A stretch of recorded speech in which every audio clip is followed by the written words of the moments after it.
ಎಲ್ಲರಿಗೂ ನಮಸ್ಕಾರ. Welcome back to my YouTube channel. ನಿಮ್ಮ ಬಸು ಪ್ರಭು. ಸೊ ನಾನಿವತ್ತು ನಿಮ್ಮ ಜೊತೆ ಆಫ್ಟರ್ ಬ್ರೇಕ್ಫಾಸ್ಟ್ ಆದಮೇಲೆ ನನ್ನ ಡೇ ರೋಟೀನ್ ಯಾವ ಥರ ಇರುತ್ತೆ ಅಂತ ಶೇರ್ ಮಾಡ್ಕೊತಾ ಇದ್ದೀನಿ.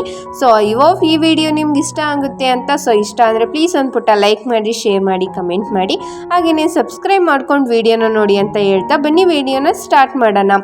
ಇವತ್ತು ಬೆಳಗಿನ ಬ್ರೇಕ್ಫಾಸ್ಟ್ನ ಬಂದುಬಿಟ್ಟು ದೋಸೆ ಹಾಗೆ ಬೀಟ್ರೋಟ್ ಗೊಜ್ಜನ್ನ ಮಾಡ್ಕೊಂಡಿದ್ದೆ.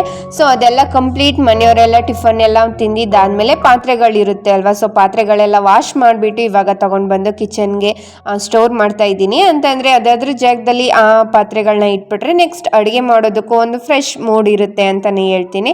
ಸೊ ಹಾಗಾಗಿ ನೆಕ್ಸ್ಟ್ ಬಂದುಬಿಟ್ಟು ಕಿಚನ್ನ ಕ್ಲೀನ್ ಮಾಡಬೇಕಾಗಿರುತ್ತೆ ಅಲ್ವಾ. ಸೊ ಗ್ಯಾಸ್ ಸ್ಟವ್ ಎಲ್ಲ ಗಲೀಜಾಗಿರುತ್ತೆ. ಸೊ ನಾವು ಟಿಫನ್ ಎಲ್ಲ ಮಾಡಬೇಕಾದ್ರೆ ಆ ಥರ ಆಗೋದೆಲ್ಲ ಕಾಮನ್ ಅಲ್ವಾ. ಸೊ ಆದಷ್ಟು ನಾವು ಟಿಫನ್ ಎಲ್ಲ ಮಾಡಾದ್ಮೇಲೆ ಅಥವಾ ಲಂಚ್ ಎಲ್ಲ ಮಾಡಾದ್ಮೇಲೆ ಅಥವಾ ನೈಟ್ ಡಿನ್ನರ್ ಎಲ್ಲ ಪ್ರಿಪ್ರೇಷನ್ ಎಲ್ಲ ಮುಗಿಸ್ಕೊಂಡಾದ್ಮೇಲೆ, ಅಂದರೆ ಅಡುಗೆ ತಿಂಡಿ ಊಟ, ಸೊ ಇದನ್ನೆಲ್ಲ ಮಾಡಿ ಮುಗಿಸ್ಕೊಂಡಿದ್ದಾದಮೇಲೆ ನಾವು ಗ್ಯಾಸ್ ಸ್ಟವ್ ಅಥವಾ ಕಿಚನ್ ಸ್ಲ್ಯಾಬ್ ಏನಿರುತ್ತೆ ಅಡುಗೆ ಮಾಡೋದು, ಸೊ ಅದನ್ನೆಲ್ಲ ನೀಟಾಗಿ ವಾಶ್ ಮಾಡ್ಕೊಳ್ಳೋದ್ರಿಂದ ನಮಗೆ ಒಂಥರ ಮೂಡ್ ಫ್ರೆಶ್ ಆಗಿರುತ್ತೆ. ನೀಟಾಗಿ ಅಡುಗೆ ಮಾಡೋದು ಕೂಡ ಮೂಡ್ ಚೆನ್ನಾಗಿರುತ್ತೆ ಅಂತಲೇ ಹೇಳ್ತೀನಿ. ಸ್ವಲ್ಪ ಮೆಸ್ಸಿ ಅನಿಸಿದ್ರು ಕೂಡ ಒಂಥರ ಅಯ್ಯೋ ಮೂಡೇ ಇರಲ್ಲ ಅಡುಗೆ ಮಾಡೋದಕ್ಕೆ ಅಲ್ವಾ, ಅಯ್ಯೋ ಹೋಗತೆಗೆ ಅನ್ನೋ ಥರ ಅನ್ನಿಸ್ತಾ ಇರುತ್ತೆ. ಸೊ ಹಾಗಾಗಿ ಆದಷ್ಟು ಕ್ಲೀನ್ನ ಮಾಡ್ಕೊಳ್ಳೋದಕ್ಕೆ ಟ್ರೈ ಮಾಡ್ತಿರ್ತೀನಿ. ಮತ್ತು ಇವತ್ತು ಬಂದುಬಿಟ್ಟು ಶುಕ್ರವಾರದ ದಿನದ ವೀಡಿಯೋನ ಶೇರ್ ಮಾಡ್ತಾ ಇರೋದು. ಹಾಗೆಯೇ ಸ್ಯಾಟರ್ಡೆ ಅಂದರೆ ಶನಿವಾರ ಬಂದುಬಿಟ್ಟು ನಮ್ಮ ಮನೆ ದೇವರು ವಾರ ಆಗಿರೋದ್ರಿಂದ, ನಾವು ಶನಿವಾರ ಮಾಡೋದು ಆಗಿರೋದ್ರಿಂದ ಸೊ ಇದನ್ನೆಲ್ಲ ಕ್ಲೀನಿಂಗ್ ಕೆಲಸನೆಲ್ಲ ಮುಗಿಸ್ಕೋಬೇಕಲ್ವ ಶುಕ್ರವಾರ. ಸೊ ಅದು ಕೂಡ ಆಗುತ್ತೆ. ಹಾಗೆಯೇ ಆಫ್ಟರ್ ಬ್ರೇಕ್ಫಾಸ್ಟ್ ಆದಮೇಲೆ ನನ್ನ ಕೆಲಸ ಈ ಥರನೂ ಇರುತ್ತೆ ಅಂತ ಶೇರ್ ಮಾಡ್ಕೊಳ್ಳೋಣ ಅಂತ ವೀಡಿಯೋನ ಮಾಡ್ಕೋತಾ ಇದ್ದೀನಿ. ಸೊ ಫಸ್ಟು ಕಿಚನ್ ಎಲ್ಲ ನೀಟಾಗಿ ಗ್ಯಾಸ್ ಸ್ಟವ್ ಆಗಿರ್ಬೋದು, ಅಡುಗೆ ಮನೆ ಸ್ಲ್ಯಾಬ್ ಆಗಿರ್ಬೋದು, ಸೊ ಕಂಪ್ಲೀಟ್ ಎಲ್ಲ ನೀಟಾಗಿ ಕ್ಲೀನ್ ಮಾಡಿ ಪಾತ್ರೆಗಳೆಲ್ಲ ಜೋಡಿಸಿ ಇಟ್ಬಿಟ್ಟು ಮತ್ತೆ ಈ ಹೊರಗಡೆ ಕೆಲಸನ ಮಾಡ್ಕೊಳ್ಳೋದಕ್ಕೆ ಅಂತ ಬರ್ತೀನಿ. ಸೊ ಹೊರಗಡೆ ಅಂತಂದರೆ ನನ್ನ ಬೆಡ್ ಏನಿರುತ್ತೆ ಆ ಬೆಡ್ ಸ್ಪ್ರೆಡ್ ಎಲ್ಲ ನಾನು ನೀಟಾಗಿ ಚೇಂಜ್ ಮಾಡ್ಕೊತಾ ಇರ್ತೀನಿ ಮತ್ತು ಮಡ್ಚಿಟ್ಕೊತಾ ಇರ್ತೀನಿ. ಬಟ್ ಹೊರಗಡೆ ಆ ಥರ ಆಗಿರಲ್ಲ ಅಲ್ವಾ. ಅಂದರೆ ನಮ್ಮ ಮಾವ ಮಲಗಿರೋದಾಗಿರ್ಬೋದು, ಅತ್ತೆ ಮಲಗಿರೋದಾಗಿರ್ಬೋದು, ಅವ್ರು ಆ ಥರನೇ ಬೆಡ್ನ ರಗ್ನ ಇಟ್ಬಿಟ್ಟಿರ್ತಾರೆ, ಬೆಡ್ಶೀಟ್ನ.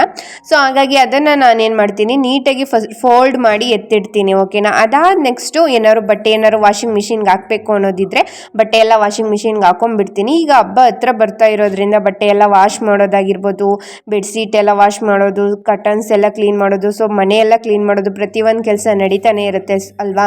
ಸೊ ಹಾಗಾಗಿ ನಂದು ಕೂಡ ಅದೇ ರೀತಿ ನಡೀತಾ ಇದೆ. ಬಟ್ಟೆ ಎಲ್ಲ ವಾಷಿಂಗ್ ಮಿಷಿನ್ಗೆ ಹಾಕಿದ್ದಾದ್ಮೇಲೆ ನೀಟಾಗಿ ಒಂದ್ಸರಿ ಕಸನ ತೆಗೆದುಕೊಬಿಡೋಣ ಅಂತ ಅಂದ್ಬಿಟ್ಟು ಕಸನೂ ಕೂಡ ತೆಗೆದು ಮುಗಿಸ್ಕೊಂಡೆ. ಅದಾದಮೇಲೆ ಇವಾಗ ಸ್ವಲ್ಪ ಮೇಲ್ಗಡೆ ಅಂದರೆ ಟೆರೆಸ್ ಮೇಲ್ಗಡೆ ಹೋಗ್ಬಿಟ್ಟು ಸ್ವಲ್ಪ ಕೆಲಸ ಇತ್ತು. ಸಂಜೋಳ ಬರುತ್ತೆ ಅಲ್ವಾ, ಅದರಿಂದ ನಾವು ಮುದ್ದೆ ಹಾಗೇನೆ ಜೋಳದ ರೊಟ್ಟಿ ಏನು ಬರುತ್ತೆ ಅದನ್ನು ಮಾಡ್ಕೋಬೇಕಾಗಿತ್ತು. ಅದಕ್ಕೋಸ್ಕರ ಚೆನ್ನಾಗಿ ಬಿಸಿಲಲ್ಲಿ ಒಣಗಿಸ್ಬೇಕಿತ್ತು. ತುಂಬ ಚೆನ್ನಾಗಿ ಬಿಸಿಲು ಬರ್ತಾ ಇತ್ತಲ್ವ, ತುಂಬ ದಿನದಿಂದ ಮೋಡ ಎಲ್ಲ ಮುಚ್ಕೊಂಡ್ಬಿಟ್ಟಿತ್ತು. ಹಾಗಾಗಿ ಬಿಸಿಲು ಚೆನ್ನಾಗಿ ಬರ್ತಿದೆಯಲ್ಲ ಅಂದ್ಬಿಟ್ಟು ಅದನ್ನು ಚೆನ್ನಾಗಿ ಒಣಗಿಸೋಣ ಅಂತ ಅಂದ್ಬಿಟ್ಟು ಟೆರೆಸ್ ಮೇಲ್ಗಡೆ ಹೋಗ್ಬಿಟ್ಟು ಅದನ್ನೆಲ್ಲ ನೀಟಾಗಿ ಆರಾಕ್ತಾ ಇದ್ದೀನಿ. ಅಂತಂದರೆ ಒಣಗಿಸೋದಕ್ಕೆ ಅಂತ ಅಂದ್ಬಿಟ್ಟು ಎಲ್ಲನೂ ಹಾಕ್ತಾ ಇದ್ದೀನಿ. ಅದಾದಮೇಲೆ ಮೆಣಸಿ ಹಣ್ಣು ಏನು ಬರುತ್ತೆ ಅದನ್ನು ಕೂಡ ಒಣಗಿಸ್ಬೇಕಾಗಿತ್ತು ಬಿಸಿಲಲ್ಲಿ. ಸೊ ಅದನ್ನು ಕೂಡ ಸ್ವಲ್ಪ ಎಲ್ಲನೂ ಹರಡ್ಬಿಟ್ಟು ಚೀಲಲ್ಲೆಲ್ಲ ಅದನ್ನು ನೀಟಾಗಿ ಅರೇಂಜ್ ಮಾಡಿ ಇಟ್ಬಿಟ್ಟು ಬಂದಿದ್ದೀನಿ. ಅಕಸ್ಮಾತ್ ಮಳೆ ಬಂದರೂ ಕೂಡ ನಾನು ನೀಟಾಗಿ ಬೇಗ ಹೋಗಿ ಎತ್ತಿಡಬೇಕು. ಸೊ ಹಾಗಾಗಿ ಅದಾದಮೇಲೆ ಇವಾಗ ಜೋಳ ಒಣಗಾಕ್ಬಿಟ್ಟಿದ್ದೀನಿ ಅಲ್ವಾ. ಕೋತಿಗಳ ಕಾಟ ಅಂತೂ ಸಿಕ್ಕಾಬಟ್ಟೆ ಇದೆ ನಮ್ಮ ಊರ ಕಡೆ. ಹಾಗಾಗಿ ಸ್ವಲ್ಪ ಕೇರ್ಫುಲ್ಲಾಗಿ ನೋಡ್ಕೊಳ್ಬೇಕು. ಸೊ ಇವಾಗ ನೀವು ನೋಡ್ತಾ ಇರ್ಬೋದು ಮೆಣಸಿಯನ್ನು, ಜೋಳ, ಸೊ ಇಷ್ಟನ್ನು ಕೂಡ ಹಾರಾಕಿದ್ದೀನಿ. ಚೆನ್ನಾಗಿ ಬಿಸಿಲು ಬಂದಿತ್ತು ಇವತ್ತಂತೂ, ತುಂಬ ಅಂದರೆ ತುಂಬ ಚೆನ್ನಾಗಿ ಒಣಗಿದೆ. ಹಾಗೆಯೇ ಸ್ವಲ್ಪ ಕಾಯಿ ಮೆಣಸಿಯನ್ನು ಮತ್ತು ಹಣ್ಣು ಮೆಣಸಿಯನ್ನು ಎರಡೂ ಕೂಡ ಮಿಕ್ಸ್ ಆಗಿಬಿಟ್ಟಿತ್ತು. ಅದರಲ್ಲಿ ಕಾಯಿ ಮೆಣಸಿಯನ್ನೆಲ್ಲ ಹಾಯ್ಕೊಂಡು ಹಣ್ಣು ಮೆಣಸಿಯನ್ನು ಏನು ಬರುತ್ತೆ ಅದನ್ನು ಕೂಡ ಅಲ್ಲೇ ಹಾರಾಕ್ಬಿಟ್ಬಿಡೋಣ ಅಂತ ಅಂದ್ಬಿಟ್ಟು ಕ್ಲೀನ್ ಮಾಡ್ಕೋತಾ ಇದ್ದೆ. ಹಾಗೆಯೇ ಸ್ವಲ್ಪ ಮೆಣಸಿ ಹಣ್ಣೆಲ್ಲ ಬೇಕಾಗಿತ್ತು, ಅಂದರೆ ತುಂಬ ಚೆನ್ನಾಗಿ ಡ್ರೈ ಆಗಿರುತ್ತೆ ನೋಡಿ, ಅದೆಲ್ಲ ಬೇಕಾಗಿತ್ತು. ಅದನ್ನು ಕೂಡ ಚೆನ್ನಾಗಿರೋದೆಲ್ಲ ಡ್ರೈ ಆಗಿರೋದನ್ನ ತುಂಬ ಚೆನ್ನಾಗಿರೋದೆಲ್ಲ ಹಾಯ್ಕೊಂಡು ತಗೊಬರ್ತಿದ್ದೀನಿ. ಸೊ ಏನಕ್ಕಪ್ಪ ಅಂದರೆ ಸ್ವಲ್ಪ ಖಾರ ಎಲ್ಲ ರುಬ್ಬಿಸ್ಕೋಬೇಕಾಗಿತ್ತು. ಹಾಗೆಯೇ ಕೆಲವೊಂದಿಷ್ಟು ಪೌಡರ್ಸ್ಗಳಿಗೆ ಬೇಕಾಗಿತ್ತು. ಹಾಗಾಗಿ ಅದನ್ನು ಕೂಡ ತಗೊಂಡು ಕೆಳಗಡೆಗೆ ಬಂದೆ.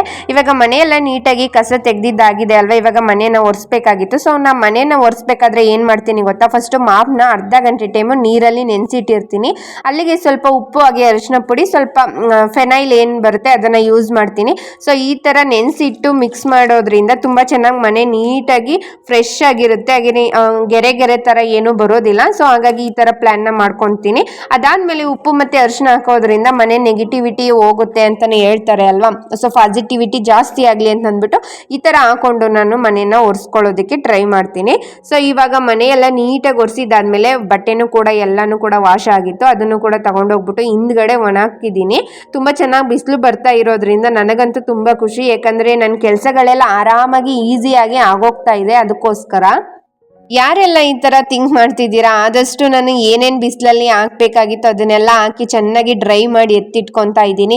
ಸೊ ಕೆಲವೊಂದಿಷ್ಟು ಪೌಡರ್ಸ್ಗಳೆಲ್ಲ ಮಾಡ್ಕೋಬೇಕು ಅಂತ ಹೇಳ್ದೆ ಅಲ್ವಾ, ಅದನ್ನು ಕೂಡ ಅಷ್ಟೇ ಬೆಳ್ಳುಳ್ಳಿ ಪೇಸ್ಟ್ ಆಗಿರ್ಬೋದು, ಹಾಗೆಯೇ puliyogare powder, bisibelebath powder, so etcetera ಈ ಥರ ಪೌಡರ್ಸ್ ಎಲ್ಲ ಮಾಡಿಟ್ಕೋಬೇಕು ಅಂತಂದರೆ ಬಿಸಿಲು ಬೇಕೇ ಬೇಕು. ಯಾಕಂದರೆ ಚೆನ್ನಾಗಿ ಬಿಸಿಲಲ್ಲಿ ಒಣಗಿದಷ್ಟು ತುಂಬ ಚೆನ್ನಾಗಿರುತ್ತೆ ಅಲ್ವಾ. ಸೊ ಇವಾಗ ನೀವು ನೋಡ್ತಾ ಇರ್ಬೋದು ಕಂಪ್ಲೀಟ್ ಮನೆಯನ್ನೆಲ್ಲ ಕ್ಲೀನ್ ಮಾಡಿ ಇಟ್ಟಿದ್ದೀನಿ ಇವಾಗ, ಅಂದರೆ ಡೀಪ್ ಕ್ಲೀನ್ ಮಾಡಿದೆ ಅಂತಲೇ ಅಂದ್ಕೊಳ್ಳಿ. ಸೊ ಅಷ್ಟು ನೀಟಾಗಿ ಕ್ಲೀನ್ ಮಾಡಿ ಇಟ್ಟಿದ್ದೀನಿ.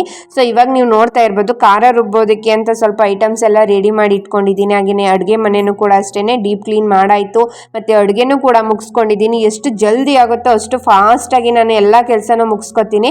ಅಂದರೆ ಇವಾಗ ನೀವು ಟೈಮ್ ನೋಡ್ತಾ ಇರ್ಬೋದು 12 ಗಂಟೆ ಆಗಿದೆ ಅಷ್ಟೇ. ನಾವು ಮಧ್ಯಾಹ್ನ ಊಟನೂ ರೆಡಿ ಮಾಡಿ ಹೊಲಕ್ಕೂ ಕೂಡ ಕೊಟ್ಟು ಕಳಿಸಿದ್ದಾಯಿತು.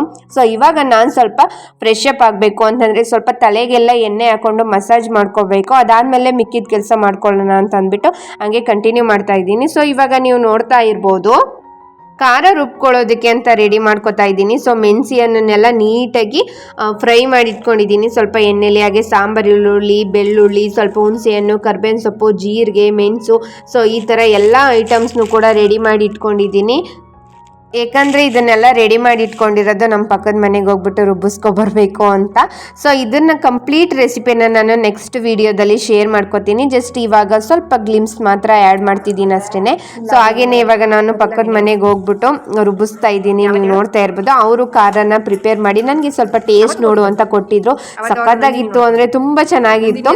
ಸೊ ಹಾಗಾಗಿ ನಾನು ಕೂಡ ಮನೇಲಿ ಮಾಡಿ ಇಟ್ಕೊಳ್ಳೋಣ, ನನಗೂ ಯೂಸ್ ಆಗುತ್ತೆ ಅಂತ ಅಂದ್ಬಿಟ್ಟು ಪ್ರತಿಯೊಂದು ಐಟಮ್ಸ್ನು ಕೂಡ ತಗೊಂಡು ಅವ್ರ ಮನೆಗೆ ಹೋಗ್ಬಿಟ್ಟು ಒಲ್ಕಲ್ ಏನ್ ಬರುತ್ತೆ ಅದರಲ್ಲಿ ರುಬ್ಬಿಸ್ಕೊತಾ ಇದ್ದೀನಿ. ನನಗೆ ಅಷ್ಟೊಂದು ಒಲ್ಕಲಲ್ಲಿ ಆಡ್ಸೋದಕ್ಕೆ ಬರಲ್ಲ. ಸೊ ಮಿಕ್ಸಿಲ್ ಅಂದ್ರೆ ಒಲ್ಕಲಲ್ಲಿರೋ ಟೇಸ್ಟು ಮಿಕ್ಸಿಲಿ ಸಿಗಲ್ಲ. ಸೊ ಹಾಗಾಗಿ ನಾನು ಅವ್ರ ಮನೆಗೆ ಹೋಗ್ಬಿಟ್ಟು ಅವ್ರನ್ನ ಕೇಳ್ಬಿಟ್ಟು ಅವ್ರ ಕೈಲಿ ರುಬ್ಬಿಸ್ಕೊಂಡು ಇವಾಗ ವಾಪಸ್ ಮನೆಗೆ ಬಂದೆ. ಅವರೇ ಇದನ್ನೆಲ್ಲ ಕೊಟ್ಟಿದ್ರು. ಹಾಗೆಯೇ ಒಗ್ಗರಣೆ ಹಾಕೋ ಅಂತ ಹೇಳಿದರು. ಸೊ ನಾನು ಒಗ್ಗರಣೆ ಎಲ್ಲ ಹಾಕೊಂಡು ಪ್ರಿಪೇರ್ ಮಾಡಿ ಇಟ್ಕೊಂಡಿದ್ದೀನಿ. ಹಾಗೆ ಕಲ್ಲು ಏನು ಬರುತ್ತೆ ಅದನ್ನು ತೊಳೆದಿರೋ ನೀರನ್ನ ಮಿಕ್ಸ್ ಮಾಡಿ ಇಟ್ಕೊಂಡ್ರೆ ತುಂಬ ಟೇಸ್ಟಿಯಾಗಿರುತ್ತೆ. ಹಾಗೆಯೇ ಸ್ವಲ್ಪ ತೆಳ್ಳಗಿರುತ್ತೆ ಅಂತಲೇ ಹೇಳ್ಬೋದು, ಅಂದರೆ ತುಂಬ ಗಟ್ಟಿಯಾಗಿರಲ್ಲ, ಸ್ವಲ್ಪ ತೆಳುವಾಗಿರುತ್ತೆ ಅಂತ ಅಂದ್ಬಿಟ್ಟು ಆ ಥರ ಟ್ರಿಕ್ಸ್ನ ನನಗೆ ಶೇರ್ ಮಾಡಿಕೊಂಡ್ರು. ಸೊ ಇವಾಗ ನೀವು ನೋಡ್ತಾ ಇರ್ಬೋದು ಫೈನಲಿ ಒಂದು ಬಾಕ್ಸ್ಗೆ ಹಾಕ್ಬಿಟ್ಟು ಫ್ರಿಜ್ಜಲ್ಲಿ ಎತ್ತಿಟ್ಕೊಂಡ್ರೆ ಖಾರ ರೆಡಿ ಆಗಿದೆ ಅಂತಲೇ ಹೇಳ್ತೀನಿ. ಸೊ ಕಂಪ್ಲೀಟ್ ರೆಸಿಪಿ ಏನೇನೆಲ್ಲ ಹಾಕೊಂಡಿದ್ದೀನಿ ಅಂತ ನಾನು ನೆಕ್ಸ್ಟ್ ವಿಡಿಯೋದಲ್ಲಿ ಶೇರ್ ಮಾಡ್ತೀನಿ. ಸೊ ಡೋಂಟ್ ಮಿಸ್ ಅಂತಲೇ ಹೇಳ್ತೀನಿ. ಸೊ ಇದೆಲ್ಲ ಪ್ರಿಪೇರ್ ಮಾಡಿ ಬಾಕ್ಸೆಲ್ಲ ಹಾಕ್ಬಿಟ್ಟು ಫ್ರಿಜ್ಜಲ್ಲಿ ಎತ್ತಿಟ್ಕೊಂಡೆ. ಇವಾಗ ನಾನು ಊಟದ ಟೈಮು ಸ್ವಲ್ಪ ಅನ್ನನ ಹಾಕ್ಬಿಟ್ಟು ತುಪ್ಪನ ಹಾಕ್ಕೊಂಡು ಆ ಖಾರ ಏನಿದೆ ಅದನ್ನು ಹಾಕ್ಕೊಂಡು ಮಿಕ್ಸ್ ಮಾಡಿಕೊಂಡು ಊಟ ಮಾಡೋಣ ಅಂತಂದ್ಬಿಟ್ಟು ಹಾಕೊತಿದ್ದೀನಿ. ಟೇಸ್ಟ್ ವೈಸ್ ಮಾತ್ರ ಸಖತ್ತಾಗಿತ್ತು ಅಂತಲೇ ಹೇಳ್ತೀನಿ. ಯಾರಾದರೂ ಟ್ರೈ ಮಾಡೋರಿದ್ರೆ ಡೆಫಿನೆಟ್ಲಿ ಟ್ರೈ ಮಾಡಿ ನೋಡಿ ಒಂದ್ಸತಿ. ಹಾಗೆಯೇ ಬಿಸಿ ಬಿಸಿ ರೈಸ್ಗಂತೂ ತುಪ್ಪ ಖಾರ ಹಾಕೊಂಡು ತಿಂದ್ರಂತೂ ಮಸ್ತಾಗಿರುತ್ತೆ ಗೈಸ್, ಆದಷ್ಟು ಟ್ರೈ ಮಾಡಿ ನೋಡಿ. ಸೊ ಅದಾದ ನೆಕ್ಸ್ಟ್ ನನ್ನ ಕೆಲಸ ಏನಪ್ಪ ಅಂದರೆ ಸ್ವಲ್ಪ ಫ್ರೀ ಟೈಮ್ ಇದ್ದಾಗೆಲ್ಲ ನಾನು ಕರ್ಬೇವಿನ ಸೊಪ್ಪು ಆಗಿರ್ಬೋದು, ಕೊತ್ತಂಬರಿ ಸೊಪ್ಪು, ಸೊ ಸೊಪ್ಪುಗಳೇನಿದೆ ಅದನ್ನೆಲ್ಲ ಬಿಡಿಸಿ ಫ್ರಿಜ್ಜಲ್ಲಿ ಎತ್ತಿಟ್ಕೊತೀನಿ ಅಡುಗೆ ಮಾಡುವಾಗ ಆರಾಮಾಗಿ ಬೇಗ ಸಿಗಲಿ ಅಂತ ಅಂದ್ಬಿಟ್ಟು. ಅದಾದಮೇಲೆ ನೆಕ್ಸ್ಟ್ ಬಂದುಬಿಟ್ಟು ನಾನು ಶುಂಠಿ ಬೆಳ್ಳುಳ್ಳಿ ಪೇಸ್ಟ್ ಎಲ್ಲ ಮಾಡಬೇಕು ಅಂತ ಹೇಳಿದ್ದೆ ಅಲ್ವಾ. ಸೊ ಅದಕ್ಕೆಲ್ಲ ಪ್ರಿಪ್ರೇಷನ್ ನಡೀತಾ ಇದೆ. ಶುಂಠಿ ಎಲ್ಲ ಸಿಪ್ಪೆ ಎಲ್ಲ ತೆಗೆದು ಬಿಡಿಸಿಟ್ಕೊತಾ ಇದ್ದೆ. ಹಾಗೆಯೇ ಅದೊಂದು ಕ್ಲಿಪ್ಪಿಂಗ್ನ ತೊಗೊಂಡೆ. ಅದಾದಮೇಲೆ ಇವಾಗ ಬೆಳಗ್ಗೆ ಬಟ್ಟೆ ಎಲ್ಲ ವಾಶ್ ಮಾಡಿ ಬಿಸಿಲಿಗೆ ಹಾಕಿದ್ದೆ ಅಲ್ವಾ, ಅದನ್ನೆಲ್ಲ ತೊಗೊಂಡು ಬಂದು ಇಟ್ಕೊಂಡಿದ್ದೀನಿ. ಸೊ ಇದನ್ನೆಲ್ಲ ಇವಾಗ ಕಂಪ್ಲೀಟಾಗಿ ಫೋಲ್ಡ್ ಮಾಡಿ ಅದಾದ್ರ ಜಾಗಕ್ಕೆ ಎತ್ತಿಡಬೇಕು. ಯಾಕಂದರೆ ಹಂಗೆ ಸುಮ್ಮನೆ ಇಟ್ಬಿಟ್ರೆ ಅದು ಹಂಗೆ ಇದ್ಬಿಡುತ್ತೆ ಅಲ್ವಾ. ಸೊ ನಾನು ಯಾವತ್ತೂ ಕೂಡ ಬಟ್ಟೆ ವಾಶ್ ಆದಮೇಲೆ ಅದನ್ನು ಯಾವತ್ತೂ ಹಂಗೆ ಇಡೋದೇ ಇಲ್ಲ. ಮಿಸ್ಸಾಗಿ ಎಲ್ಲೋ ಅನಿವಾರ್ಯ ಬಿಟ್ಟರೆ ಅಂತೂ ಯಾವತ್ತೂ ಕೂಡ ಅದನ್ನು ಹಂಗೆ ಇಡಲ್ಲ. ನಾನು ಬೇಗ ಮಡಚಿಟ್ಬಿಡ್ತೀನಿ, ಅದಾದ್ರ ಜಾಗಕ್ಕೆ ಅದನ್ನು ತಲುಪಿಸ್ಬಿಟ್ಟಿರ್ತೀನಿ. ಸೊ ಆರಾಮಾಗಿ ಎಷ್ಟು ಜಲ್ದಿ ಬೇಗ ಕೆಲಸ ಆಗುತ್ತೆ ಅಂದರೆ ನನಗೆ ಒಂಥರ ರಿಲೀಫ್ ಅಂತಲೇ ಅನ್ನಿಸ್ತಾ ಇರುತ್ತೆ. ಸೊ ಯಾವ ಥರ ಓಡ್ತಾ ಇರುತ್ತೆ ಅಂತಂದರೆ ನನ್ನ ಲೈಫು ಸಿಕ್ಕಾಪಟ್ಟೆ ಫಾಸ್ಟಾಗಿ ಓಡ್ತಾ ಇರುತ್ತೆ. ಸೊ ನನಗೂ ಕೂಡ ಇದೇ ರೀತಿ ಲೈಫ್ ಇಷ್ಟ ಆಗುತ್ತೆ. ಯಾಕಂದರೆ ತುಂಬ ಬ್ಯುಸಿಯಾಗಿರಬೇಕು, ಯಾವಾಗಲೂ ಬ್ಯುಸಿಯಾಗಿದ್ದಷ್ಟು ಮೈಂಡು ತುಂಬ ಆ್ಯಕ್ಟಿವ್ ಆಗಿರುತ್ತೆ. ಹಾಗೆಯೇ ಬೇರೆ ಬೇರೆ ಐಡಿಯಾಗೋಸ್ಕರ ಹುಡುಕ್ತಾ ಇರುತ್ತೆ ಅಂತಲೇ ಹೇಳ್ತೀನಿ. ಸುಮ್ಮನೆ ಕೂತ್ಕೊಂಡು ಸುಮ್ಮನೆ ಫೋನ್ ನೋಡೋದು, ಟಿ ವಿ ನೋಡೋದು, ಸೊ ಈ ಥರ ಕೆಲಸ ಮಾಡ್ತಾ ಇದ್ರಂತೂ ನನ್ನ ಮೈಂಡೇ ಕೆಲಸ ಮಾಡಲ್ಲ, ಅಂದರೆ ಸಿಕ್ಕಾಪಟ್ಟೆ ಬೇಜಾರಲ್ಲಿ ಇರ್ತೀನಿ, ಸುಮ್ಮನೆ ಏನೇನೋ ಯೋಚನೆ ಮಾಡ್ತಿರ್ತೀನಿ.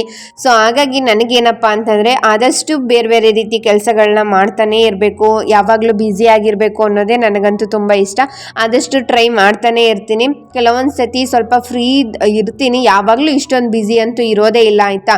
ಅಂದರೆ ಡೇ ಬೈ ಡೇ ಸ್ವಲ್ಪ ಚೇಂಜಸ್ ಆಗ್ತಾನೆ ಇರುತ್ತೆ. ಸೊ ಹಾಗಾಗಿ ಹೇಳಿದೆ, ಸ್ವಲ್ಪ ಟೈಮ್ ಫ್ರೆಂಡ್ಗಳ ಜೊತೆ ಮಾತಾಡೋದಾಗಿರ್ಬೋದು, ಅಮ್ಮನ ಜೊತೆ ಮಾತಾಡೋದಾಗಿರ್ಬೋದು, ಸೊ ಈ ಥರ ಕೆಲಸ ಮಾಡ್ತಿರ್ತೀನಿ. ಆದಷ್ಟು ಸ್ವಲ್ಪ ಟಿ ವಿನೂ ಕೂಡ ನೋಡ್ತಿರ್ತೀನಿ. ಎಲ್ಲನೂ ಕಂಪ್ಲೀಟಾಗಿ ಬಿಟ್ಬಿಡೋದಕ್ಕೆ ಆಗಲ್ಲ ಅಲ್ವಾ. ಸೊ ಹಾಗಾಗಿ ಹೇಳಿದೆ.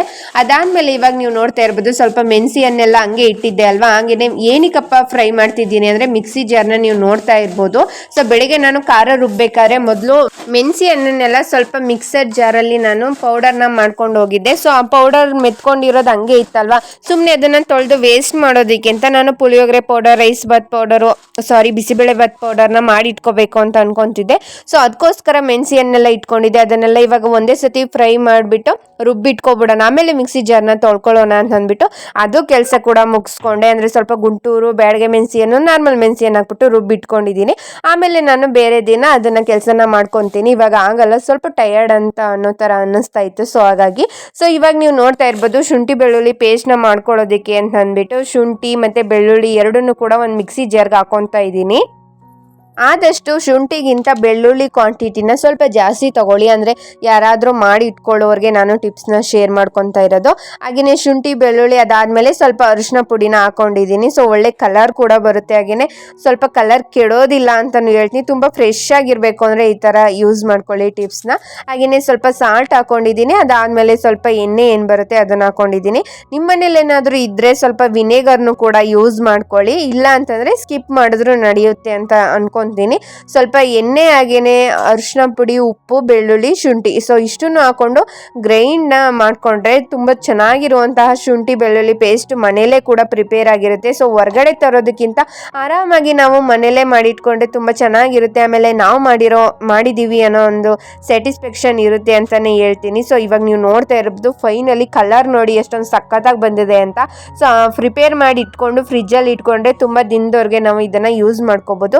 ರುಬ್ಬೋದಕ್ಕೆ ಸ್ವಲ್ಪ ಕಷ್ಟ ಅಂದರೆ ಸ್ವಲ್ಪ ನೀರು ಹಾಕ್ಕೊಂಡು ರುಬ್ಕೊಳ್ಳಿ ಅಂತ ಹೇಳ್ತೀನಿ. ಅದಾದಮೇಲೆ ನೈಟು ಊಟಕ್ಕೆ ಅಂತ ಅಂದ್ಬಿಟ್ಟು ಸ್ವಲ್ಪ ಸೊಪ್ಪಾಗಿರ್ಬೋದು, ಹಸಿರು, ಸೊ ಎರಡೂ ಕೂಡ ನೀರಲ್ಲಿ ನೆನೆಸಿ ಇಡ್ತಾ ಇದ್ದೀನಿ.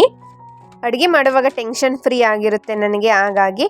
ಸೊ ಇದಾಗಿತ್ತು ಫ್ರೆಂಡ್ಸ್ ಇವತ್ತಿನ ಈ ವಿಡಿಯೋಗೆ ಸಾಧ್ಯವಾದಷ್ಟು ನಾನು ಕ್ಯಾಪ್ಚರ್ ಮಾಡಿ ಶೇರ್ ಮಾಡ್ಕೊತಾ ಇದ್ದೀನಿ. So thanks for watching my video. ಸಿಗ್ತೀನಿ ನೆಕ್ಸ್ಟ್ ವಿಡಿಯೋದಲ್ಲಿ. ಟೇಕ್ ಕೇರ್, ಬಾಯ್ ಬಾಯ್.